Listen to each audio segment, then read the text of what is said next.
So guys, may pakikinig ako sa inyo, isang balita na talagang masyado na tayo sa Pilipinas. Tingnan niyo ha. PM ng Administrasyong Marcos. 10 kilo ang nakatatak sa balot ng mga bigas pero nang magtimbang ang ilan na bigyan sa Mandaluyong City, lumabas na 8 kilo lamang ang ilan. Giit ng palasyo, pina-blacklist na ng Mandaluyong City Hall ang supplier.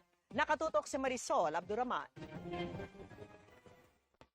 Kumalat na sa social media nitong weekend ang mga bigas na naunang pinamahagi sa Mandaluyong sa ilalim ng programang Bawat Bayan Makikinabang o BBM.